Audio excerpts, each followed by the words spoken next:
débat de l'année. Après, on se retrouvera l'année prochaine. Il y a des nouveaux ce soir. Je pense que c'est peut-être pas nécessaire à ce que je refasse le texte de l'habitude, tout le monde est au courant. Ce soir, on va parler de quand est-il moral d'euthanasier un animal. Et pour ceci, du coup, je vais laisser Audrey présenter les différentes personnes qui sont invitées ce soir.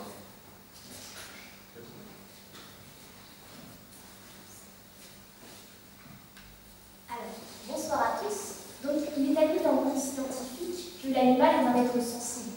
Il est donc capable de douleur, de nociception et voire même parfois de souffrance. Pour commencer, nous allons définir ces termes. La nociception, c'est la capacité d'un organisme à réagir de manière réflexe à des agents extérieurs qui menacent son intégrité. Elle se traduit par des réponses de fuite ou de retrait d'une partie du corps. On parlera de douleur lorsqu'à la nociception s'ajoute une émotion, un ressenti, et on entrera dans le domaine de la souffrance lorsqu'à cette douleur s'ajoute la capacité d'en être conscient et de l'appréhender. L'euthanasie est un mal parfois nécessaire, notamment, par exemple, pour diminuer la souffrance d'un animal. Mais d'ailleurs, elle est dans ce contexte largement pratiquée en France, puisque selon le ministère de l'Agriculture, on y dénombre chaque année 50 000 chiens et chats euthanasiés en clinique vétérinaire. Néanmoins, son utilisation peut parfois être remise en question, par exemple lorsqu'elle est pratiquée pour des raisons de confort ou des raisons économiques. Et voilà pourquoi nous sommes réunis ce soir pour se poser la question « Quand est-il moral d'euthanasier un animal ?» Pour débattre autour de ce thème, nos intervenants de ce soir sont le professeur Georges Chapoutier, neurobiologiste et philosophe, directeur de recherche émérite au CNRS, membre du conseil d'administration de la LFDA, la Fondation Droit Animal, Éthique et Sciences. Et Claire Blanc-Bourou, vétérinaire et membre du comité d'éthique CREMEAS, comité régional d'éthique en matière d'expérimentation animale de Strasbourg. Donc, au niveau des questions qu'on avait posées, je crois que vous vouliez faire une précision terminologique avant. Oui, tout à fait. On entend bien. Oui. Parce que la série de questions porte sur le thème de l'euthanasie. Euthanasie, ça veut dire la mort dans de bonnes conditions. Dans des conditions favorables. C'est par exemple le cas du sujet humain qu'on met dans des conditions pharmacologiques telles qu'il ne se voit pas mourir, il passe doucement de la vie à la mort. Ce terme n'est pas légitime en ce qui concerne les animaux de laboratoire. Il y a une mise à mort, bien sûr, on en parlera de la mise à mort des animaux de laboratoire, notamment ceux qui servent le plus, à savoir les rats et les souris, qui sont les plus nombreux et que peut-être à raison de ne pas garder, si j'ose dire. Donc il y a une mise à mort, mais dire qu'elle se fait dans de bonnes conditions, ça peut se discuter. Donc ça se fait dans des conditions aussi favorables que possible, bien sûr, mais le terme euthanasie devrait être réservé à la pratique humaine ou vétérinaire. Donc ça, c'est un premier point. Ajoutons enfin qu'on pourrait également créer un néologisme, donc on ne parle pas, qui serait cacouthanasie, la mise à mort dans des mauvaises conditions, par exemple dans la corrida. Donc, par rapport à cette cacouthanasie, l'euthanasie tout court, c'est une mise à mort, et je crois que le terme, encore une fois, le terme d'euthanasie qui est dans les questions que vous avez posées, est vraiment légitime que chez l'homme dans certaines conditions, lorsque les conditions pharmacologiques sont suffisantes, et chez l'animal de compagnie dans les mêmes conditions, lorsqu'on lui procure une mort, entre guillemets, dans le bien-être, si j'ose dire.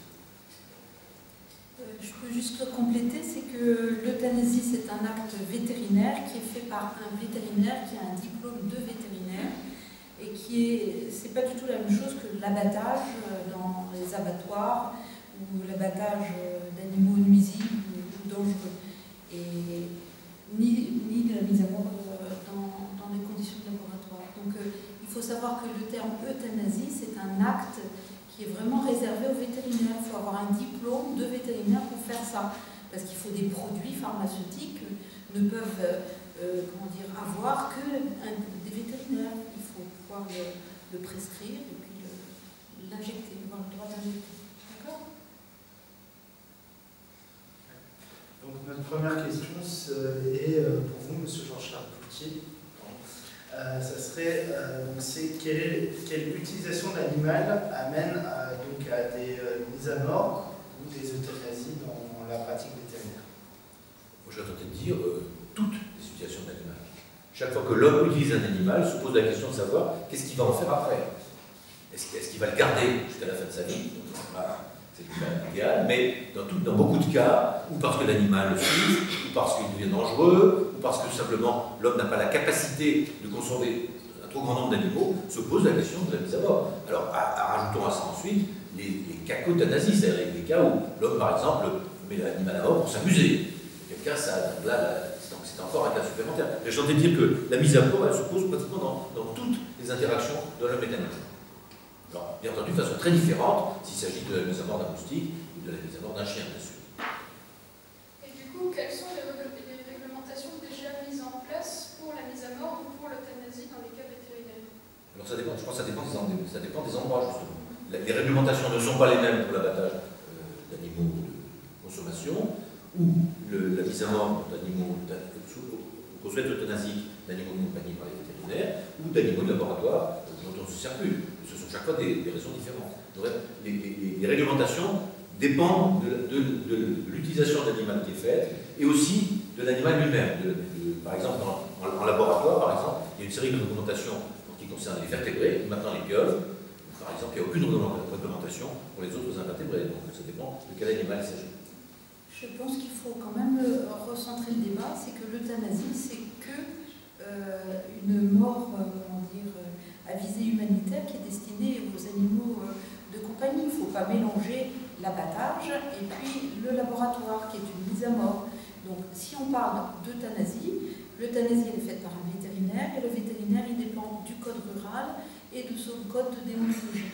Donc, on ne fait pas n'importe quoi. Il y a des euthanasies qui sont pour nous obligatoires.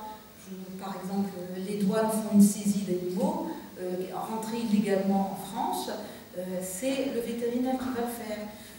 On a par exemple la loi sur les animaux mordeurs, c'est pareil, on est soumis à une loi, on peut être, pour les animaux méchants, on peut être obligé de faire une euthanasie par le maire ou par un préfet.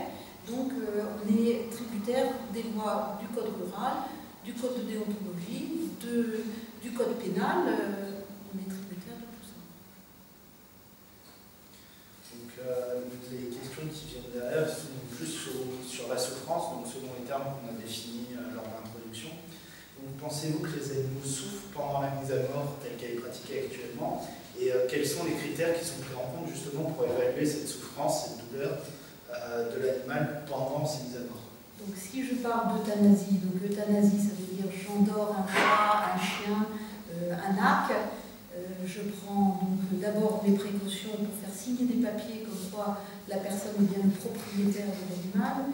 Ensuite je lui fais reconnaître que son animal n'a ni mordi ni griffé personne depuis 15 jours à cause de la rage qui est une maladie mortelle chez l'homme, puisque on est à la frontière, hein, c'est l'animal qui nous permet de sauver les gens. Donc il faut d'abord qu'il me signe ces papiers-là. Une fois que les procédures, donc les papiers sont faits, après je parle aux gens et donc je leur explique comment ça va se passer. Donc comment ça va se passer? Ça va se passer qu'on va faire une intraveineuse d'un produit qui est un barbiturique, qui est 6 fois dosé par rapport à la dose anesthésique. C'est-à-dire que si par exemple je ne pousse qu'un quart de la seringue, l'animal se réveillera. Hein, il ne va pas mourir parce que j'ai injecté 2 millilitres de produit, hein, s'il en faut 10. Donc c'est un surdosage d'une anesthésie. Donc qu'est-ce qui va se passer? C'est un barbiturique, donc c'est un hypnotique et un sédatif. Donc ça va endormir d'abord le cerveau, qui, une fois que le cerveau est endormi, va arrêter la respiration, parce que il déprime la respiration, et ensuite il va y avoir un arrêt cardiaque. Et ça se fait sous la seringue. Et donc ça dure 30 secondes, c'est très rapide. Donc ce que je fais, c'est que si les gens souhaitent assister, ils prennent leurs animaux dans leurs bras, et on fait ça gentiment, en parlant. Il y a des fois des animaux qui sont sourds, et on les caresse, on fait tout pour que vraiment ça se passe bien. Et ensuite, j'explique aux gens qu'il peut y avoir des réactions physiologiques après la mort. C'est-à-dire qu'après la mort, il peut y avoir des sursauts, il peut y avoir des vocalises, il peut y avoir des tremblements, mais l'animal, il est déjà mort. Mais c'est après la mort, ce sont des réflexes. Voilà. Donc c'est comme ça que je conçois l'éthique de ma profession, c'est d'accompagner les gens, puis ça m'arrive de pleurer avec les gens. Pas honte de le dire. Parce qu'il y a des fois des situations qui sont dramatiques, des gens qui sont attachés dans un animal. Voilà. En laboratoire, et évidemment dans les abattages, des situations sont tout à fait différentes, bien sûr. En laboratoire, l'essentiel des animaux, c'est des rats et des souris, en grande quantité. Et donc, il y a deux façons principales de les tuer. Il y a la rupture cervicale, ou du lapin, si vous voulez, qui est probablement une mort très rapide, mais ça peut se faire quand il y a quelques souris ou quelques rats. Et dans la majorité des cas, comme il y en a beaucoup, la mise à mort se fait par anesthésie ou gaz carbonique. Ce sont dans les deux cas des morts très rapides, quelques secondes. Mais la question de savoir si l'animal souffre durant ces quelques secondes reste posée. Et en particulier, il y a une néerlandaise qui s'appelle Clementina von Riesch qui a étudié cette question, en particulier dans le cas de la rupture cervicale, qui est l'équivalent d'une décapitation, ça vient de ça. Et combien de temps le cerveau reste conscient à partir de ce moment-là. Et son estimation, c'est qu'il y a un délai d'en gros 4 secondes où l'électroencéphalogramme est à peu près normal. C'est la même question qui s'était posée à la Révolution lors des décapitations. Vous savez, il y avait des réponses, des clignements d'yeux, etc., etc. Et on peut penser que la tête décapitée restait consciente au moins quelques secondes. Donc la réponse, oui, ce sont des morts les plus rapides possibles, mais personne ne peut jurer qu'il n'y a pas un petit délai de quelques secondes où se manifeste la souffrance. Et est-ce que du coup vous pensez qu'il y a des différences de considération selon l'animal, c'est-à-dire enfin l'utilisation animale, c'est-à-dire en recherche versus l'agroalimentaire ou l'animal de compagnie? Bien sûr. Après c'est plus de la mise à mort, c'est mise à mort ou euthanasie. Tout dépend de l'utilisation de l'animal. Si c'est un animal de compagnie, on a en petite quantité, qui sont en tant qu'individu, on peut se permettre de faire une euthanasie, comme l'évoquait ma collègue. Lorsque c'est des animaux de laboratoire, le but, bien sûr, c'est pas de faire les animaux, il n'est pas question de les faire souffrir, mais le but, c'est de les mettre à mort en grande quantité et le plus rapidement possible. Donc, c'est pas tout à fait la néantique. Et bien entendu, dans les jeux sauvages comme la corrida, là, le but, c'est de les faire souffrir avec des pics, etc. Donc, ça dépend de l'utilisation. Et est-ce que vous pensez qu'il faudrait améliorer les conditions d'euthanasie afin de diminuer cette souffrance animale? On n'a pas beaucoup de... Je vois qui parle, mais oui, bien sûr. Les travaux de Van Riesch et quelques autres visent justement à voir dans quelles conditions on peut améliorer. Pour le gaz carbonique, c'est quelques secondes, mais il y a un moment où on n'est pas absolument sûr que l'animal, avant de tomber en anesthésie, n'a pas l'appréhension d'une asphyxie. Donc on a proposé de mettre de l'oxyde nitreux qui permet d'ajouter ça au gaz carbonique. Il y a toute une série d'essais qui sont faits dans ce sens-là. Je pense qu'il y aura des améliorations possibles. Tout à fait.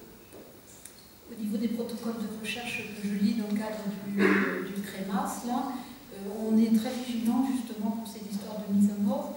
Et souvent, les chercheurs les endorment, les animaux sont sous anesthésie gazeuse, et donc ils font une augmentation du gaz, et les animaux s'endorment comme ça, ou alors ils font des injections de pentobarbital aussi. Donc on essaye de faire respecter le zéro souffrance au niveau de la mise à mort des animaux. On est 4 vétérinaires dans le comité d'éthique, là, donc on travaille bien pour que ça soit fait correctement. On peut imaginer, c'est pas fait pour l'instant, mais que la loi impose dans quelques temps ce que les rats et les souris soient sous pentobarbital quand on peut les travailler. C'est pas exclu. Mais là, il faudrait vraiment que le législateur s'en mêle. Il y a beaucoup de protocoles quand même où ils font du pentobarbital avant de mettre à mort des animaux. Donc on fait vraiment, à Strasbourg en tous les cas, on est vraiment très vigilant pour ce genre de protocole. Et pour ce qui est des chiens et des chats dans ma clientèle, donc en principe, quand c'est une euthanasie d'un animal que je connais bien, je connais son caractère et tout, je l'endors directement donc avec le pentobarbital qui est 6 fois dosé, donc le cœur s'arrête vraiment sous ma seringue. Mais des fois, j'ai des animaux qui sont anxieux, des fois, j'ai des animaux qui ont peur, et je trouve que la peur, le stress, la souffrance, c'est pas bon. Et donc à ce moment-là, je les prémédique avant, c'est-à-dire que je leur fais un calmant. L'animal s'endort, s'assoupit dans les bras du propriétaire, et ensuite je fais la piqûre définitive pour arrêter le cœur. Et donc on essaye comme ça d'avoir une conduite éthique et donc de faire en sorte que l'animal ne se rende compte de rien. Et les propriétaires sont vraiment très contents de la façon dont c'est fait. J'ai jamais eu quelqu'un qui était furieux parce que ça s'était mal passé. Il faut ajouter ce que je vous expliquais j'étais jeune, j'avais assisté à des avorts de chats par vétérinaire, par un chat cardiaque. Il faut que les procédés se sont beaucoup améliorés. Et maintenant, on peut vraiment parler d'euthanasie maintenant, alors qu'on ne peut pas parler il y a 50 ans. Enfin, ça fait 35 ans que je travaille, il y a 35 ans que je fais mon métier comme ça. Moi, c'était il y a 50 ans, j'avais beaucoup de choses. Oui, non, mais c'est nos arrière-grands-parents. Donc il y a eu beaucoup de progrès dans le domaine, et tant mieux. Donc, selon vous, et la question va à vous deux, qui serait le mieux placé dans des cadres particuliers comme la recherche, les parcs zoologiques ou les particuliers, pour décider de l'euthanasie de l'animal? Est-ce que c'est le maître, le vétérinaire, soigneur animalier responsable de l'animal, ou par exemple le directeur du zoo ou de recherche de l'institut qui en gros a le droit sur cet animal de décider l'euthanasie?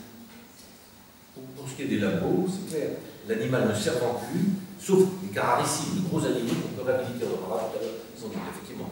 Mais pour ce qui est la majorité des animaux, des rats, des souris, parlons pas des drosophiles, là, l'animal ne servant plus, doit les avoir. Donc c'est le directeur de l'équipe qui décide qu'on en a besoin. Donc ce qu'il faut souhaiter, c'est que moi, la législation lui impose de le faire dans les meilleures conditions possibles pour les animaux.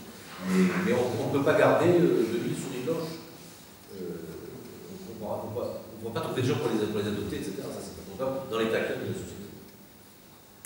Donc pour moi, au niveau de l'euthanasie, c'est soit le propriétaire qui décide d'euthanasier son animal, soit c'est une concertation à trois, entre guillemets, le chien, le propriétaire et puis moi, pour décider si par exemple il souffre de trop, que j'ai fait du traitement chimiothérapique, l'animal est au bout du rouleau, et ben, soit je peux faire je dirais, de l'acharnement et donc le mettre sous morphine, soit je prends la décision, si les gens sont prêts, d'endormir l'animal.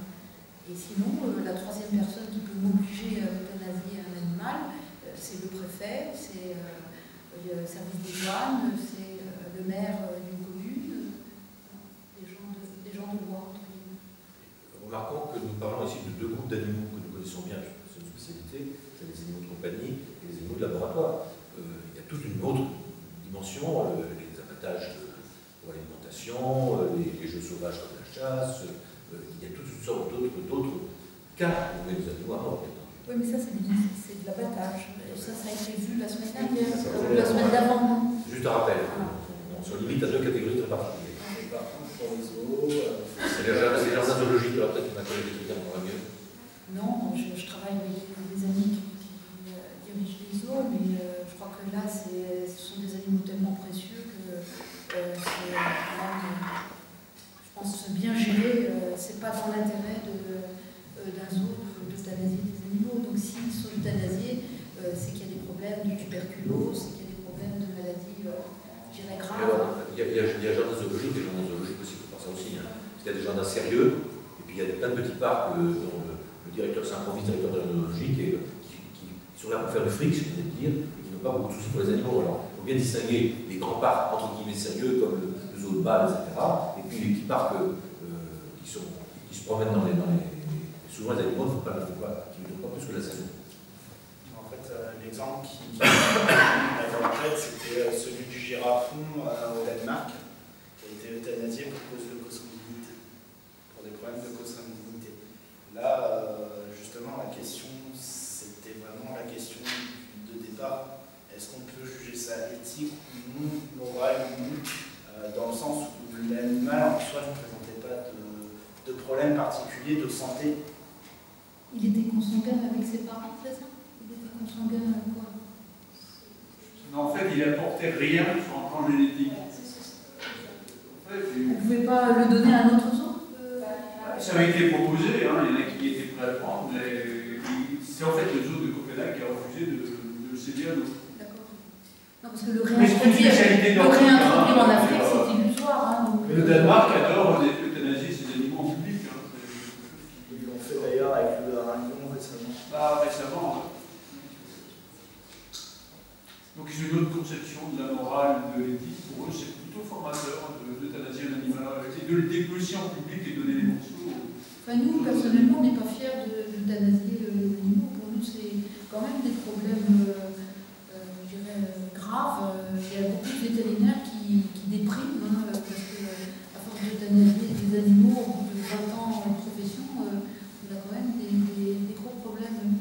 C'est pas facile du tout d'euthanasier l'animal de quelqu'un et puis d'avoir de l'empathie pour la personne qui pleure, qui a un gros chagrin, surtout quand c'est des jeunes.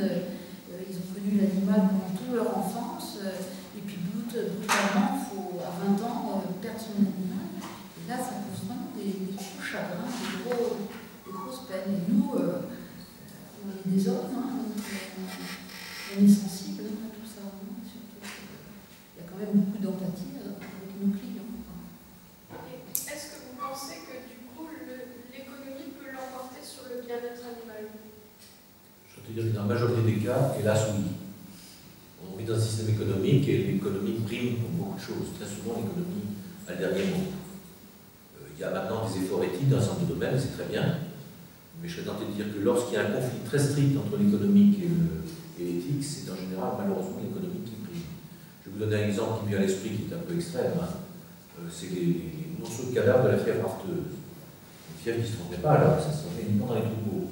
Et on vous dit, ah oui, mais on les a abattus parce que ça coûte moins cher de les abattre que de les vacciner. Donc voilà par exemple un exemple où l'économie triomphe. Mais je comprends tout ça forcément pour beaucoup d'autres. Et en recherche scientifique, quand on dit qu'on ne peut pas garder les animaux au-delà de leur utilité scientifique, c'est aussi le fait que pour des raisons économiques, on ne va pas payer une retraite, si j'ose dire, des animaux qui ont servi, on pourrait imaginer ça. Sur un parti humain qui leur payer une retraite, économiquement, c'est pas tenable. Je vais revenir sur la fièvre afteuse. La fièvre afteuse, c'est une maladie qui est très très contagieuse et c'est pas dans un but de se faire de l'argent. Quand on a des prises de sang qui sont positives, on délimite un ensemble de fermes plus un cercle de sécurité et on abat les animaux qui sont malades. Mais l'impératif économique, c'est que si on ne fait rien, c'est toutes les vaches de toute l'Europe qui seront mortes. Parce que c'est hyper contagieux. La question c'est, pourquoi est-ce qu'on est vacciné? Parce qu'il y a après, on ne peut plus faire de dépistage. Entre les anticorps du vaccin et les anticorps de la maladie, on ne peut pas faire de dépistage. Et donc à ce moment-là, ça posera les mêmes problèmes. On va véhiculer des animaux qui sont fièvre afteuse positifs, alors qu'on pensera qu'ils sont vaccinés, mais en réalité, ils sont malades. Ils sont tous vaccinés en priorité. Je pose la question. Ouais, ça ne marche pas comme ça. Bon, pour ce qui est de l'économie, là dont vous parlez, et c'est pour ça que je fais ce master d'éthique animale, c'est pour me battre contre ces problèmes-là, c'est qu'en ce moment, il est prévu de faire des fermes de chiens. Et donc, qu'est-ce que c'est que des fermes de chiens? Eh bien, c'est 150, par exemple, cavaliers King Charles, qu'on va mettre à la reproduction à raison d'une portée tous les 6 mois pendant 3-4 ans, et ensuite on fait euthanasier les femelles reproductrices. Donc il va y avoir comme ça des problèmes de société qui vont se créer. Donc il va falloir que vous soyez, vous qui faites de l'éthique, vigilants et pas laisser des choses comme ça se faire. Parce que là, c'est de l'économique pure. Hein, et le bien-être animal, il est relégué à zéro. Oui, c'était ce que je disais tout à l'heure, qu'il faut vraiment vous battiez pour que l'économie passe derrière la morale. Parce que pour l'instant, chaque fois qu'il y a un conflit, c'est toujours l'économie qui gagne. Est-ce qu'on peut considérer que le but final de l'euthanasie est de diminuer les souffrances animales ou d'éviter des soins trop onéreux, justement, comme on peut le trouver chez l'homme avec l'acharnement thérapeutique? Si c'est l'euthanasie, ça s'adresse à un collègue. Oui, donc on est un peu au même niveau qu'en médecine humaine, c'est-à-dire que maintenant on arrive à faire des traitements, moi je fais de la chimiothérapie sur les chiens, donc je peux aller jusqu'au bout du bout. Après, si les gens veulent garder leurs animaux, je peux les mettre sous morphine, leur faire des perfusions de kétamine, jusqu'à ce que la mort advienne. Après, il y a le côté déraisonnable des choses, donc après, je suis quand même pas pour la souffrance animale, donc avant d'en arriver à des stades ultimes, je propose l'euthanasie. Et souvent, quand je fais une euthanasie, c'est que je suis au bout de ce que la thérapeutique peut apporter. Mais j'ai des gens qui sont admirables, hein, qui soignent un chien qui avait un sarcome de l'épaule, qui avait une tumeur grosse comme un ballon de handball, mais on l'a maintenu en vie avec des morphiniques et tout.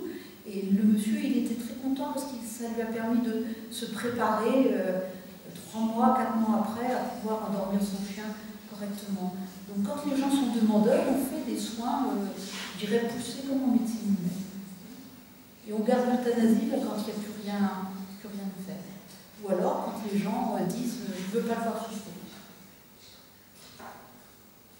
L'aspect économique, après, c'est une question d'arrangement financier avec les gens. Après, ils peuvent me payer 50 € par mois pendant 2 ans. Ça ne me gêne pas trop. Et du coup, à quel moment réellement vous proposez l'euthanasie au propriétaire? Est-ce que c'est quand il n'y a vraiment plus d'espoir ou c'est... C'est quand je ne veux pas que les animaux souffrent. Donc si j'ai plus de molécules qui ne font pas souffrir, si par exemple l'animal est résistant à la morphine, je ne vois pas quelle utilité ça me présente de le voir venir. Par contre, il y a des pathologies pour lesquelles je suis obligée d'euthanasier. Par exemple, un berger allemand qui est paralysé, il est tout à fait conscient dans sa tête, il est heureux de me voir, il mange, il boit et il fait tout. Mais le problème, c'est qu'il est paralysé et qu'un berger allemand, le propriétaire ne peut pas le porter, le mettre dans un petit chariot, etc. Donc des fois, je suis obligée de faire des euthanasies parce que le long séjour pour chien n'existe pas. Et pour vous, Georges Chapoutier, dans quel cas la mise à mort du coup est-elle envisagée dans la recherche? Actuellement, dans la majorité des cas, pour les rongeurs, c'est quand l'animal est plus utile pour la recherche. Alors il y a quelques cas de réhabilitation, bien sûr, il y a des gens qui adoptent des rats à petite dose, mais ça ne peut pas absorber l'ensemble des... Les animaux sont mis à mort quand ils ne sont plus utilisés, sauf cas de réutilisation pour quelque chose d'autre. Alors, dans la parenthèse, je vous signale qu'il y a des cas d'adopter, moi j'ai adopté des rats chez moi, à petite dose évidemment, pour avoir des tonnes. Et puis, je vous ai quand même signé un cas de réutilisation d'animal que j'ai refusé, du Bénéton. La souris, tout ce que j'aime mieux, c'est un animal qui naît, qui est produit par l'évolution comme proie. C'est-à-dire qu'ils naissent énormément parce que, malheureusement, leur finalité évolutive, c'est de servir essentiellement de bouffe aux éperviers, aux serpents, etc. On m'a proposé, quand j'avais fini avec les souris, de les envoyer consommés par des serpents. J'ai refusé. J'ai peut-être eu tort, hein. Dans un sens évolutif, après tout, la souris, etc. Pour des raisons morales, j'ai refusé. Donc là, je laisse juger si j'ai raison. Il faut dire qu'en recherche, il y a quand même des souris qui sont mutées. Donc elles sont pas viables, elles sont pas viables à l'extérieur. Voilà, elles sont mutées pour certaines maladies, diabète, mais même les souris blanches, il y a eu un cas célèbre, vous savez qu'il y a des militants qui ont libéré les animaux des laboratoires. Il y a eu un cas célèbre, je crois que c'était dans l'Asie centrale, où il y a des militants qui ont libéré des souris blanches comme ça dans la nature. Alors ça a été la Saint-Barthélemy, les chiens et les chats du coin se sont donnés à cœur joie, ça a été un massacre. Au niveau, alors là ça va plus être au vétérinaire qu'on va s'adresser, au côté vétérinaire. Donc avez-vous déjà refusé l'euthanasie demandée par des maîtres? Et pourquoi? Alors, donc, une fois, ça m'est arrivé tout au début de ma clientèle, j'ai un monsieur qui est venu un samedi matin avec un chien qui était jeune et qui frétillait de la queue et il me dit « je pars en vacances, il faut l'euthanasie ». Je dis « bah ça je sais pas », j'ai dit. Et puis je me suis fâchée, puis je l'ai renvoyé. Et puis c'était un samedi matin, donc comme j'étais de garde l'après-midi, j'ai eu une pompier qui m'a téléphoné vers 4 h de l'après-midi en me disant qu'il y avait un chien qui avait été jeté d'une fenêtre de voiture et qui était polytraumatisé. Et donc j'ai été obligée de l'endormir. Et c'était mon chien. Donc je me suis dit, Claire, t'es idiote, t'aurais dû soit le faire, soit lui faire signer un papier d'abandon pour faire adopter l'animal à quelqu'un d'autre. Donc ça a été un refus. Et puis pour une autre dame qui avait un cancer de l'estomac et qui venait me faire euthanasier sa téquelle de 10 ans parce que son mari était décédé et elle savait qu'elle allait mourir dans les quelques mois qui suivaient, donc elle m'a demandé d'endormir gentiment sa chienne. Et puis donc je lui ai fait signer les papiers et je me suis dit bon bah c'est vrai, elle va mourir, la chienne elle a 10, 11 ans et tout. Et puis quand j'ai voulu faire la piqûre parce que la dame était partie parce qu'elle ne voulait pas voir, j'ai eu la chienne qui frétillait de la queue et tout. L'infirmier m'a dit, mais vous ne pouvez pas le faire. J'ai dit, non, je ne peux pas le faire. Et donc la chienne, elle a fini dans ma maison. Mais je ne peux pas faire ça tout le temps. Parce que j'ai déjà 5-6 chiens à la maison, un chat, peux pas faire ça tout le temps. Donc, c'est vrai que des fois, on refuse de faire des choses parce que notre cœur dit qu'il ne faut pas le faire. On ne peut pas toujours prendre des animaux chez nous. Cette fois-ci, on va s'intéresser au côté plus recherche. Et est-ce que vous avez déjà été contre le fait que des animaux soient mis à mort dans des conditions de recherche? Oui, alors on a un peu ce qu'on a dit tout à l'heure. Lorsqu'il y a une possibilité de réhabilitation positive, si quelqu'un s'apprécie, je pense, sera pas normal. Mis à part ce cas, je ne vois pas beaucoup de cas où c'est possible. Ça pose le problème de la réhabilitation des niveaux de laboratoire, qui encore une fois qui est faisable, qui devrait être beaucoup encouragé pour tout ce qui est des gros animaux. J'entends, il y en a beaucoup dans les labos, bien plus un des chats, des chiens, et puis éventuellement des chèvres, des moutons, etc., etc. Pour les petits animaux, c'est très difficile. Donc, quelle situation avez-vous rencontré le plus souvent? L'euthanasie abusive ou voulue par le maître, ou au contraire le refus de l'euthanasie par le maître lorsque vous lui proposez?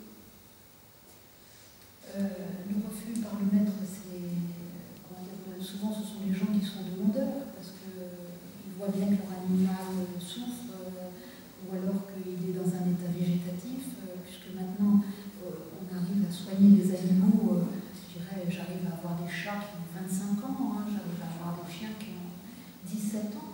Bon, un chat qui a 25 ans, il a du mal pour marcher, il ne voit plus bien, il n'entend plus. Donc il y a un moment où c'est plus une vie de chat. Un chat, c'est quand même fait pour jouer, pour sauter, s'il se traîne pour aller à sa gamelle, et des fois on est obligé de prendre des décisions. Et ça, souvent, ce sont des gens qui nous demandent, parce que un chien qui fait pipi 3 fois par jour dans la maison, les gens ils supportent un petit peu, beaucoup, et puis pas du tout.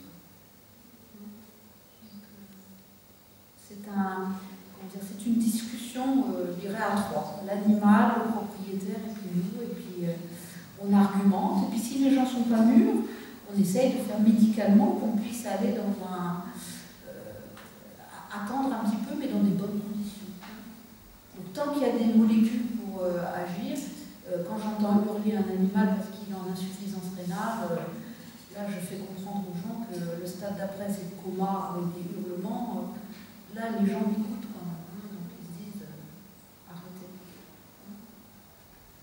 Et est-ce que vous pensez que c'est justifié d'euthanasier un animal ou de le mettre à mort quand celui-ci est agressif? Par exemple dans les cas d'animaux domestiques ou même d'animaux sauvages maintenus en captivité. Donc moi je suis évaluatrice pour les chiens agressifs, enfin pour les chiens de catégorie, donc j'évalue, donc au niveau comportemental j'arrive quand même à bien cerner si un animal est potentiellement dangereux ou pas.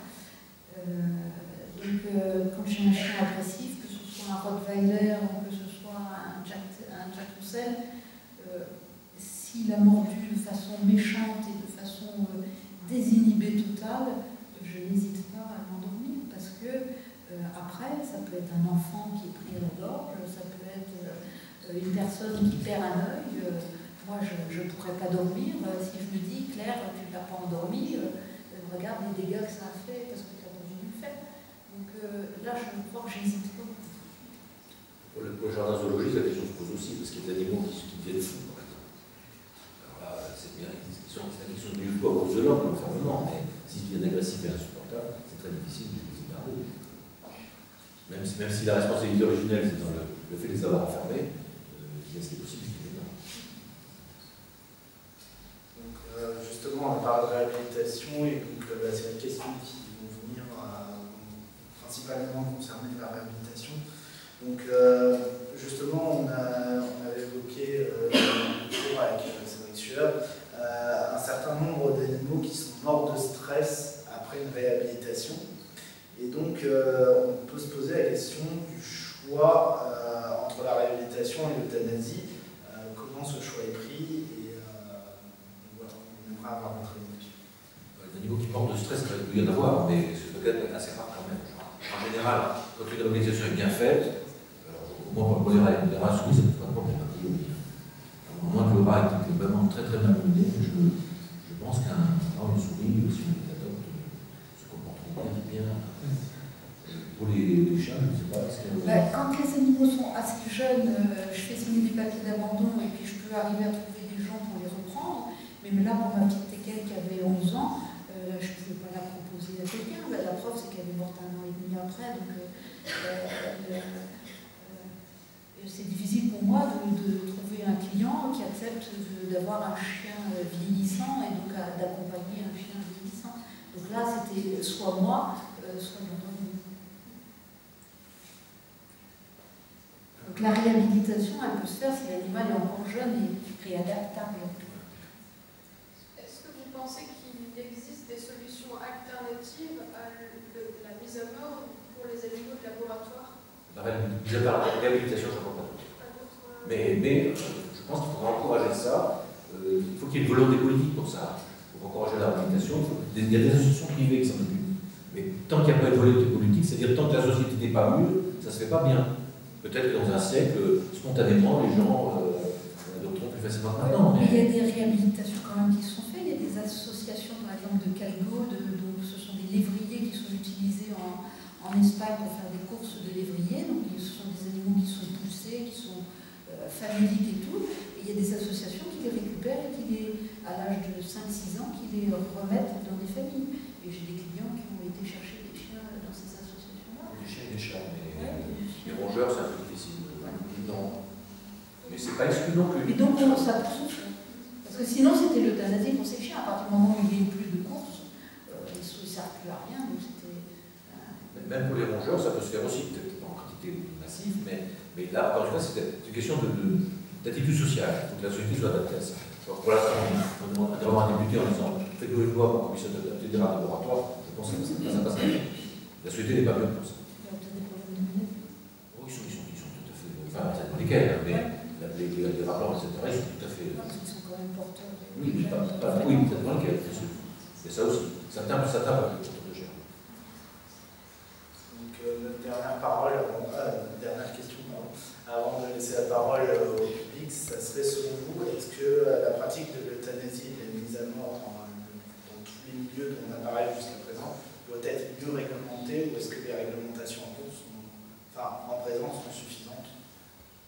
Je pense qu'on peut dire qu'elle sera mieux réglementée avec l'avenir, parce que le monde évolue, et j'espère dans un sens éthique, et donc déjà par rapport à il y a 50 ans, quand j'allais dans mon laboratoire, quand je parlais du respect de l'animal il y a 50 ans, tout le monde rigolait, en disant c'est de la sensiblerie, qu'est-ce qui fait en biologie celui-là? Et donc maintenant, il y a des chercheurs qui s'intéressent pas du code animal, mais c'est un sujet sérieux, on ne rigole plus. Donc je pense que les attitudes de la société, et donc la loi évoluera, bien sûr. Dans un sens, j'espère, favorable. Mais c'est assez lent. Je pense que le but de l'euthanasie, c'est que ça soit fait de façon correcte et éthique et qu'il n'y ait pas de souffrance animale. À partir du moment où on travaille bien, je pense que ça pose aucun problème. C'est très paisible, c'est très... Oui, on peut mesurer qu'en concerne les animaux de compagnie, c'est très triste, mais c'est paisible. On a atteint un optimum.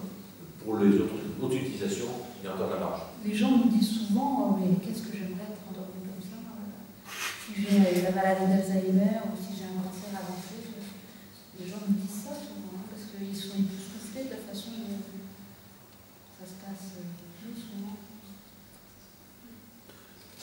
Alors du coup, moi je rebondis sur ça. Pourquoi il y a cette différence de considération justement entre l'humain, où pour l'instant c'est assez difficile de se dire, pour la fin de vie par exemple, c'est assez difficile d'imaginer une fin de vie décidée pour les humains, en France en tout cas, et de l'autre côté les animaux domestiques, où là le choix est décidé par le vétérinaire en regardant l'animal ou le propriétaire, mais du coup on décide quand même pour l'animal. Toi qui as fait du comportement, qu'est-ce que c'est qu'un chien? Qu'est-ce que c'est qu'un chat? Un chien, c'est un animal qui bouge, qui joue, qui va chercher sa balle, qui revient. Un chat, c'est un animal qui grimpe, qui descend et tout. À partir du moment où il est paralysé, à partir du moment où il est grabataire, eh ben, c'est plus un chien et c'est plus un chat. Mais la question de Cédric, c'était pourquoi est-ce qu'on ne fait pas la même chose chez les humains? Ah oui, mais ça, je me permettrais pas. La réponse, elle est religieuse. Non, si. L'homme, il a une vocation à vivre. Une de mes amies était aux soins palliatifs et la dernière semaine avant qu'elle meure, elle m'a demandé « Claire, est-ce que tu peux m'endormir ?» Elle savait que j'avais tous les produits pour le faire et donc elle voulait que je le fasse. Et je lui ai dit non, je ne le ferai pas parce que je t'aime et que je veux que tu restes le plus longtemps possible avec moi et je t'accompagnerai jusqu'au bout. Et c'est ce que j'ai fait. Et elle a été en soins palliatifs, on l'a traité sa douleur, elle s'est endormie gentiment et j'étais là jusqu'à la fin. Oui, donc, il faut voir aussi que les soins palliatifs tels qu'ils sont pratiqués, ça a été très très long à finir. Non, mais il y avait des réticences autant on peut le philosophiques. faire sur un animal, autant je n'arrive pas à le faire sur un être humain. Et pourtant, Non, mais je juge pas l'une non, mais donc des l'acte méthodes en ou l'autre. lui-même, c'est pas possible. Je me pose la question sur cette différence de considération, en fait. Non, mais l'acte en lui-même, c'est pas possible d'endormir un être humain. On est attaché, enfin, je sais pas. Et quels sont les critères Ce qu'on demande juste à l'être humain, c'est qu'il ne souffre pas. C'est relativement récent. Ce qui comment dire, angoisse les gens, c'est la souffrance. C'est ça. Moi, je pense que si on est accompagné avec amour dans un soin palliatif et qu'on est accompagné au niveau douleur, la mort, elle se passe naturellement. On admet aujourd'hui pour l'homme en particulier que des traitements palliatifs puissent soulager la douleur tout en accélérant un petit peu la mort. C'est admis maintenant, c'est tout récent ça, que le passage des molécules. Oui, mais faire l'injection comme nous on le fait chez chien et chat, c'est pas possible. C'est pas possible. Mais je ne comprends pas qu'un médecin puisse le faire. La limite de ce qui est acceptable de souffrance chez l'homme, ça c'est un problème très délicat qui était très long à mûrir. Je rappelle quand même qu'il n'y a pas si longtemps que ça, c'était il y a 30 ans, on n'anesthésiait pas les petits-enfants, parce que comme ils ne parlaient pas, on considérait qu'ils ne souffraient pas. Donc, la douleur humaine, c'est quelque chose qui a évolué très très vite en quelques dizaines d'années. Oui, mais les molécules aussi. Les molécules aussi, bien sûr. Quand on regarde les protocoles là, sur la sclérose en plaques et tout, c'est faramineux ce qui sort comme molécule. On va trouver des molécules, on va trouver... Quels sont les critères comportementaux que tu prends en compte pour évaluer la souffrance de l'animal? La souffrance de l'animal, la prostration, l'anorexie, l'hypothermie, la texture du poil, les réflexes, il y a plein de... Puis avec l'expérience, après, je vois quand un animal est au bout du boulot. Et il y a plein de signes physiologiques. Les prises de sang, on fait des bilans. Donc, si j'ai un chat ou un chien qui est en crise d'urémie ou qui a le foie qui est complètement dégradé, c'est quand même des normes. Un chat qui est anémié, il a plus de 500 000 globules, c'est pas possible, c'est pas possible. Du coup, merci à vous. On va passer aux questions du public. Oui. Vas-y, Clément. J'ai une question, madame, par rapport au chien que vous disiez tout à l'heure qui avait eu une tumeur dans l'épaule, et le maître avait demandé de le traiter longuement, mais il voulait garder auprès de lui son animal parce qu'il était attaché. Mais l'animal, dans tout ça, il a forcément dû souffrir. Non, parce qu'il était sous morphinique et donc le chien il marchait encore. Je l'ai euthanasié à partir du moment où le monsieur il était prêt pour le faire. Avant, il n'était pas prêt. Vous avez attendu, en fait, c'était que le maître soit prêt, mais en soi, l'animal, il n'a pas souffert, il était sous Il tramadol. n'a pas souffert, mais il y a la souffrance physique, il y a la souffrance également. Il marchait sur ses quatre pattes quand je l'ai endormi. Oui, mais le fait qu'il marche, ça ne dit peut-être pas sans arrêt. Vous parliez tout à l'heure notamment des chats ou des chiens qui sont faits pour jouer, par exemple, et s'ils jouent plus, c'est vraiment des chats, mais c'est quand même... Il n'était pas malheureux. Dans le bien-être animal, il y a le nourrir, le loger, qu'il n'ait pas peur, qu'il ne soit pas stressé, et puis qu'il soit dans des bonnes relations avec son milieu, son propriétaire, etc. Et là, il était heureux, ce chien, son maître, il l'a chouchouté, il lui a acheté du beefsteak tous les jours. Il a été... La question que vous posez aussi, c'est comment faire parler l'animal. L'animal ne peut pas vous dire je souhaite mourir ou je ne souhaite pas mourir. Donc, il y a une prise de décision qui s'était faite par le vétérinaire. Effectivement. S'il avait traîné la patte, et quand on connaît bien un animal, ici dessous le chat et le chien, on arrive par des signes discrets à savoir ce qu'il en est. Si j'avais touché sa patte et qu'il avait hurlé, il est clair que quand on change d'animal, les signes sont complètement différents. Ça, il faut vraiment connaître bien l'animal. Par exemple, si vous fréquentez un âne, par exemple, les signes de souffrance sont plus du tout les mêmes. Donc il faut effectivement avoir une bonne expérience de l'animal sur lequel on opère. Mais est-ce que vous ne pensez pas qu'on pousse en compte l'état psychologique du C'est un couple. Le propriétaire et l'animal, c'est un couple. On ne peut pas prendre une décision qu'avec l'un ou qu'avec l'autre. Il faut que j'ai le chien qui soit malade, enfin très très malade, et puis le propriétaire qui est d'accord pour le faire. S'il ne veut pas, je ne peux pas le forcer. Sinon, ça ne se passe pas bien du tout après. Donc il faut que j'arrive à trouver médicalement pour arriver à stabiliser l'animal, pour que le propriétaire se rende compte que vraiment ça ne va pas bien. Et à ce moment-là, j'arrive à lui dire, bon bah, vous avez vu, il faut arrêter maintenant. Et là, souvent les gens comprennent, ils le font. Je peux mettre une question, parce que là, pour le chat et le chien, vous avez une expérience d'animaux, vous avez le feeling. Quand on prend un animal tout à fait exotique, un reptile, une nouvelle animal de compagnie, qu'est-ce que vous faites? Parce que là, vous n'aurez pas l'habitude, quelque sorte, de savoir. Disons que nous, on fait beaucoup de nacs et puis on fait beaucoup de faune sauvage. Je vais pas parler de faune sauvage. Comment vous faites? Parce que là, autant pour le chat et le chien, vous avez vraiment. On m'amène un épervier qui a une fracture, je fais une radio, il a une fracture ouverte, j'endors l'épervier. Pourquoi j'endors l'épervier? Parce qu'un épervier, ça ne peut chasser qu'en battant des ailes sur place avant d'attaquer sa proie. Donc, je ne peux pas opérer un épervier. Par contre, j'opère une chouette, j'opère un grand-duc, on a opéré un chat sauvage de 2 pattes de devant, donc il avait les 2 pattes opérées, mais quand c'est pas possible, à ce moment-là, j'endors l'animal. Donc pour tout ce qui est hibou, si on leur donne un poussin et qu'ils ne mangent pas le poussin pendant 2-3 jours, j'endors l'animal, je ne vais pas faire d'acheminement. Si je ne peux pas le réintroduire après dans la nature, il ne faut pas qu'il s'imprègne trop avec moi, il faut qu'il soit rapidement remis dans la nature.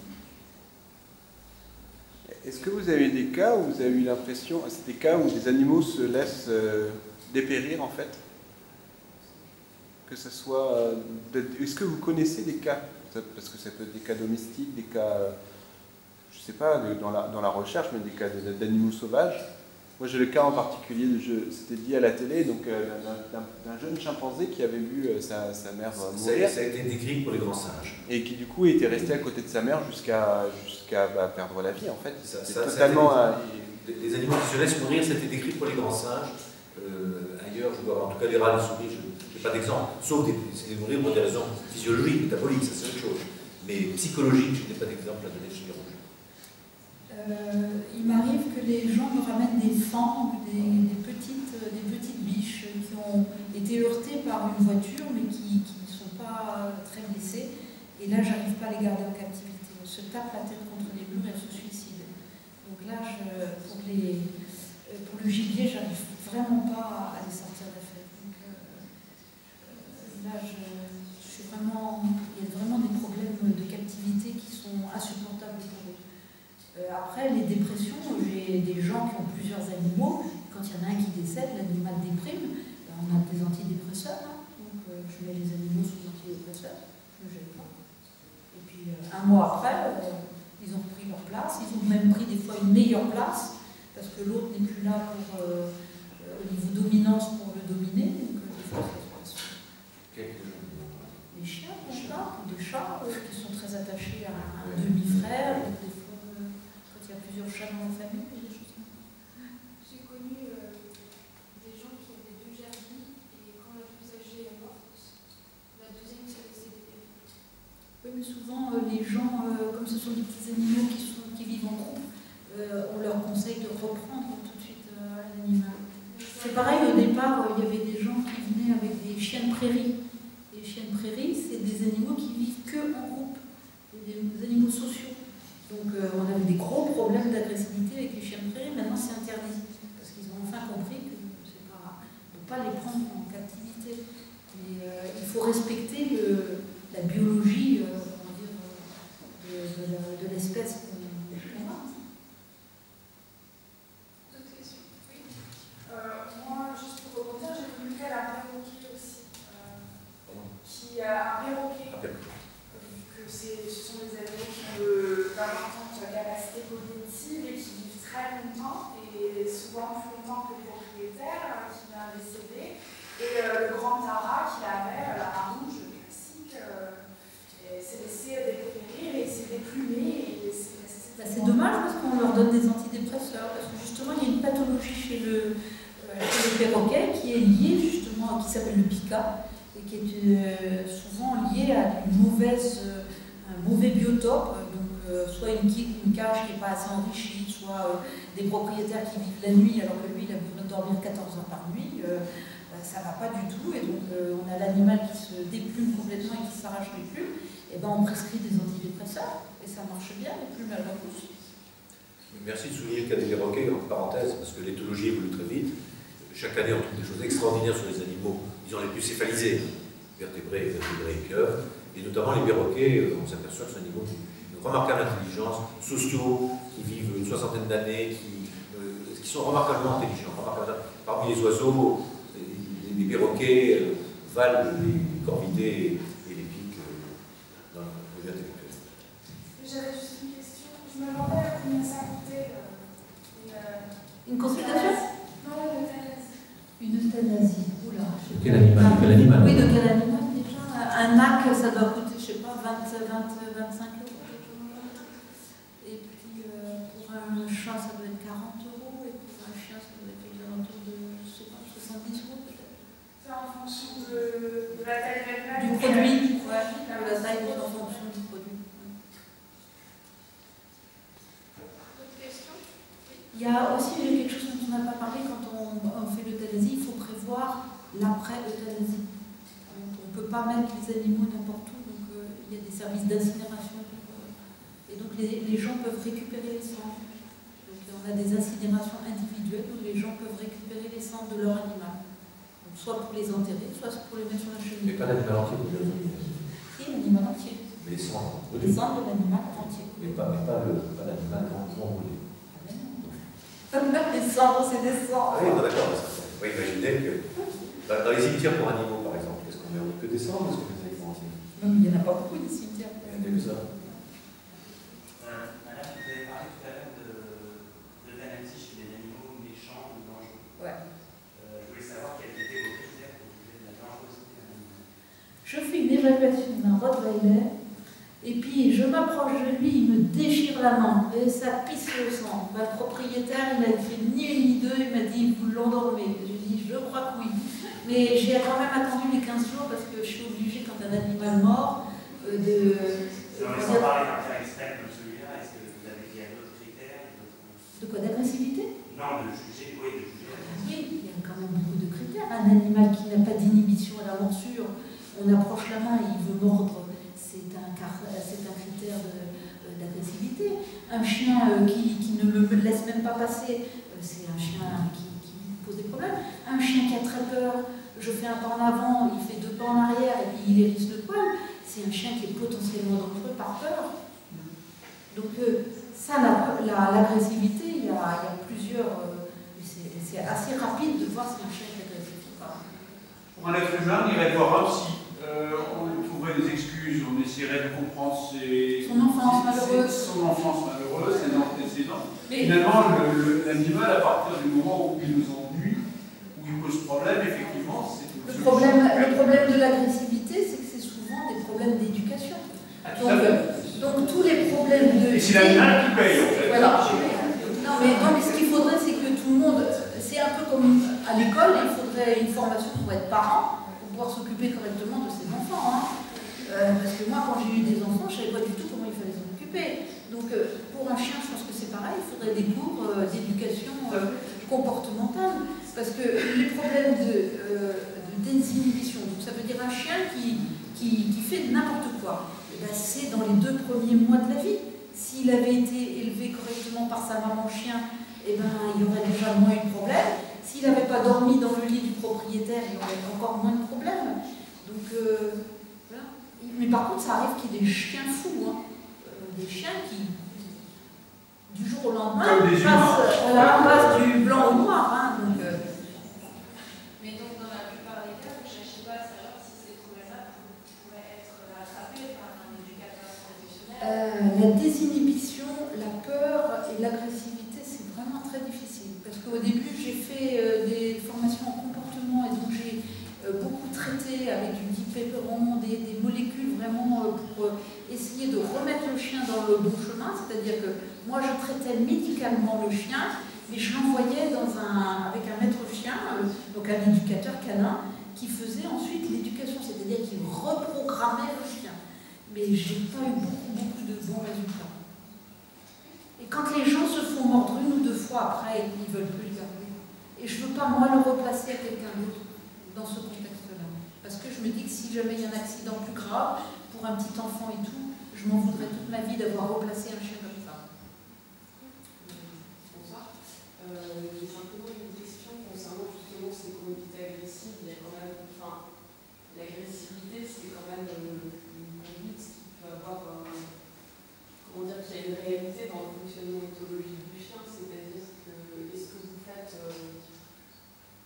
la différence dans vos choix d'euthanasie entre un animal qui effectivement a une conduite inadaptée, parce qu'il n'a pas de gestion de la morsure, etc., et un chien, un chat qui a une conduite en fait adéquate en ayant une conduite agressive. Bien sûr. Par exemple, ouais, c'est ce que je disais, un Rottweiler où le petit enfant s'est amusé qu'une pointe de compas à lui piquer l'oreille, je comprends tout à fait que le Rottweiler est mordu. Et donc à ce moment-là, je n'euthanasie pas le chien.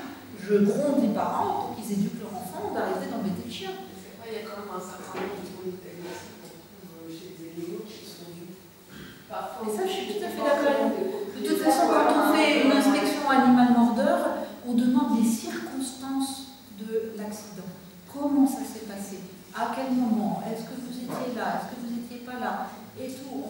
Il y a toute une petite enquête justement pour savoir si ça peut se renouveler ou pas. Il y a des fois des chiens qui ont des conduites un peu soupe au lait, mais qui, une fois qu'on a dit qu'il fallait refaire de l'éducation, ils rentrent dans les clous et après il n'y a plus jamais eu de problème.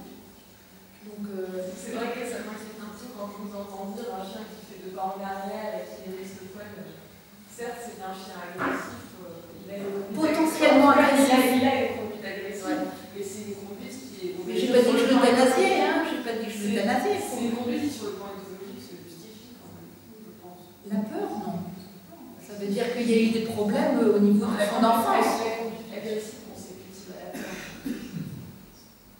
Ça veut dire qu'il y a eu des problèmes au niveau de. Soit ça peut être un chien qui a été battu, ça peut être un chien qui n'a pas eu au niveau enfance comment dire, des règles de vie comment dire, au niveau éducation et tout, et qui fait que après il est agressif mais par peur. Donc tout dépend du chien. Si c'est pas dangereux, je n'endors pas. De toute façon, dans cette loi de chien méchant, nous en tant que vétérinaires, on a été contre cette loi.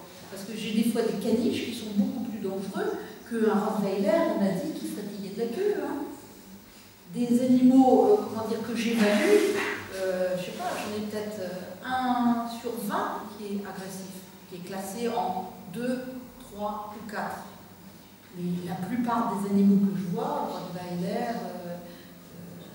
American Staff, ils sont tous classés en 1. Donc ça veut bien dire que cette loi, elle n'est pas bien faite non plus. Du coup, j'ai plutôt 2 questions. Dans le premier cas, c'est dans le cas où vous euthanasiez des animaux sauvages. Comment ça se passe et qui paye l'opération? C'est gratuit, c'est le vétérinaire qui le fait. D'accord, donc ça a vos frais du coup. Pardon? Ça a vos frais. Ben oui, mais parce que j'aime la nature. Et du coup, par rapport aux familles qui ont des animaux domestiques, l'amènent ou pronostiquer tout de l'endormi, et que la famille refuse parce qu'ils ont pas envie de payer, soit. Ben là, je ne peux pas travailler gratuitement, sinon je ne peux plus vivre. Hein. Parce que j'ai une entreprise, j'ai du personnel et tout. Hein. Et par rapport à la famille qui refuse d'euthanasier l'animal, une question de souffrance, est-ce qu'il y a des recours par des associations? Comment ça se passe? S'il abandonne depuis bien sauvage et ça devient un reflet, s'il se laisse, ça se passe comment? Donc un exemple. J'en sais rien, un animal. Par exemple, une famille qui a un chat, c'est ça? Une famille qui a un chat, c'est ça? C'est plus un chien. Bon, une famille qui a un chien, qu'est-ce qu'il a le chien? Qui ne peut plus marcher. Il est paralysé? Voilà. Ouais. Les parents, la famille. Les familles l'abandonnent. Ouais. Il l'abandonne où? Et il abandonne, je sais pas, en bord de la route. Ouais. Mais donc il va être ramassé par la fourrière. Donc il va être ramassé par la fourrière, et puis c'est le vétérinaire de la fourrière qui va faire l'euthanasie, et les frais seront pris en charge par la fourrière. Et la fourrière, elle vit avec des subsides de la municipalité, puisque le maire est obligé d'avoir un service de fourrière.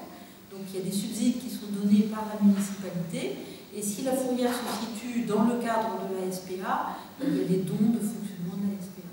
Et quand vous recommandez les amis d'euthanasier son animal, vous n'avez pas d'autre recours, entre guillemets, s'ils disent non, bah c'est non, et quand tu crois, Si c'est pour des histoires financières, je leur fais des avantages financiers, c'est-à-dire je leur fais payer. Si c'est uniquement une question de ça, je ne sais pas. Si c'est un refus catégorique, si on refuse vraiment d'euthanasier l'animal, comment... S'ils veulent refuser l'euthanasie, oui.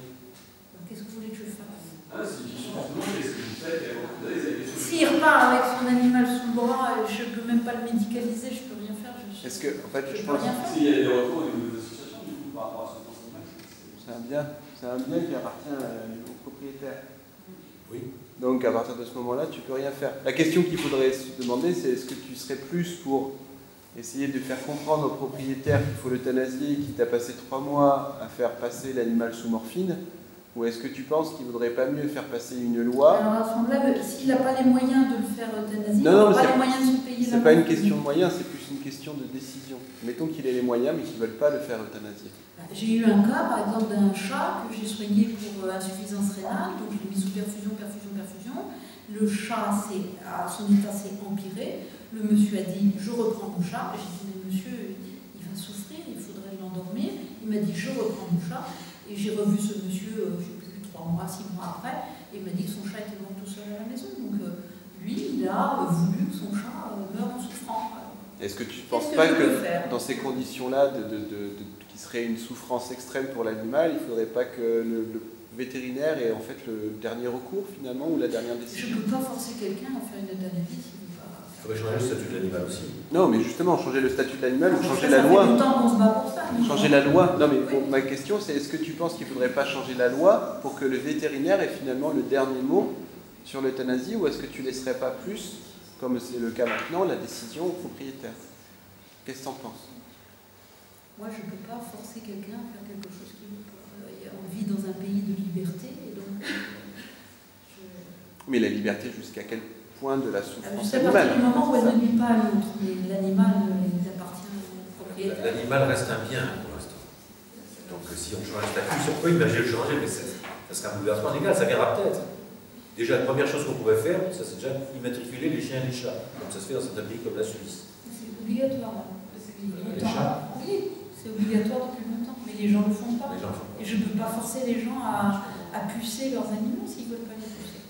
Et pourtant, au niveau acte, ça fait pas mal. Déjà, on arriverait à ça, on aurait déjà une cartographie des animaux, et ça rendrait les gens, les propriétaires peut-être un peu plus responsables déjà. Donc ça, c'est un premier temps qu'on peut envisager. Ça ne répond pas à la question posée. La question de l'animal en tant que bien, ça, on peut imaginer des choses différentes, mais alors c'est un bouleversement de la loi. Et c'est pas simple. Je suis pas sûr que les juristes aient tellement réfléchi à cette question. Est-ce qu'on peut supprimer cette... Je ne peux pas faire un cours de droit, j'ai déjà assommé quelques étudiants ce matin avec ça. En revanche, l'animal n'est plus juridiquement un bien dans le Code civil, puisque l'article 515-16, je suis désolé, on va faire un peu de droit, dit que les animaux sont des êtres vivants doués de sensibilité, sauf loi qui les protège, ils sont soumis au régime. Soumis, oui, ça revient un petit peu à la même chose. C'est pas ça, ils sont plus vraiment des biens. Comment je pourrais faire pour que ce propriétaire de chat ne repart pas avec son chat? Alors après, évidemment, les choses vont changer, sans doute, grâce à l'audace de quelques avocats, la témérité de magistrats qui sont frileux comme toujours. Donc ça va être un peu compliqué, mais juridiquement, ça n'est plus un bien. Ça reste soumis au régime des biens. Alors, donc la notion d'être sensible, c'est très bien, que ça fait évoluer la société, mais ça dit rien de plus. Ça va ouvrir la porte à des changements. Maintenant, ils vont mettre le temps qu'ils mettront, c'est une réalité. Je voudrais juste parler d'un dossier dont Cédric a déjà entendu parler, et Georges aussi, qui est celui d'une société de santé animale qui s'appelle Suisse, qui s'appelle Elanco. Je parle fort parce que c'est enregistré, que ça va être, je pense, visionné par la société Elanco, qui appartient au groupe américain Lilly. Cette société a acheté la division santé animale de Novartis en début d'année 2015 pour des réorganisations, je pense, pour rentabiliser leur investissement et satisfaire les actionnaires, ont décidé de fermer un site. Un site qui utilise 800 animaux de laboratoire basés dans le canton de Fribourg. Sur les 800 animaux, il y a 400 animaux grands, dont l'avenir est à peu près celui qu'on peut imaginer, c'est-à-dire les abattoirs, et les 400 autres animaux qui sont des animaux de compagnie, chiens et chats. La société Elanco avait en projet de les euthanasier. Bon. Ça a suscité évidemment beaucoup de bruit en Suisse, et des associations qui se mobilisent, même en France. Il y a notamment la Fondation Darwin qui s'est mobilisée, une pétition a été lancée, il y a 15 000 signatures, Sea Shepherd s'est également mobilisée. La société Elanco, à qui j'ai adressé une lettre, a répondu très gentiment qu'ils n'ont pas encore pris de décision, qu'ils ont des options de placement. En fait, c'est des animaux qui sont sains, qui n'ont pas de problème. Ce sont des chiens, des chats qui peuvent donc être normalement placés. Ils refusent de les placer auprès de particuliers. Donc, au mieux, ils vont les placer auprès d'autres laboratoires, éventuellement du groupe ou ailleurs. Mais il n'y a pas d'option de placement auprès du particulier. Comment jugez-vous, vous, en tant que vétérinaire et vous, en tant que philosophe, cette décision, ce projet d'euthanasie des animaux qui sont sains, qui ne sont pas porteurs de maladies, de pathologies qui peuvent être communiquées à l'homme, qui ne posent pas de problème de santé publique? Quel est votre regard là-dessus? Est-ce que vous jugez moral d'euthanasier des animaux qui sont dans cet état-là? Je vais répondre. J'ai déjà répondu puisque tu m'as fait contacter par la société suisse Dissection pour les droits des animaux. Donc j'ai fait une lettre en disant, en gros, qu'il était moralement légitime de privilégier la réhabilitation sur l'euthanasie, sans aucun doute, pour les animaux de compagnie. Il s'agit de chiens. Sachant que le droit ne les empêche pas du tout de faire ce qu'ils ont envie de faire. J'ai mis un vœu fort là-dessus. Je pense que c'est le même problème pour les lévriers de course en Espagne. À partir du moment où on dit on les prend tous et on les fait adopter en France par des associations et tout, ça ne pose pas de problème. Mais s'il n'y a pas d'association pour les prendre, ils sont euthanasiés. Mais là, en l'occurrence, il y a plein de gens qui voudraient les prendre. Oui, mais là, je ne sais pas, je pense qu'il doit y avoir des intérêts économiques. Donc c'est des animaux. Non, mais ils ont payé ces animaux, je pense. Tout à fait. Donc il faut qu'ils les revendent à un autre laboratoire. Oui, mais ils avaient envisagé l'euthanasie, ce qui ne leur rapporte rien du tout. Oui, c'est plus facile, ça fait une facilité. Oui, mais placer, ça ne leur coûte rien en fait. Non, mais c'est pour ça qu'à ce moment-là, entre l'euthanasie et le placement, il faudrait mieux le placement. Le placement. On est tous d'accord là-dessus. Normalement, on est tous d'accord là-dessus.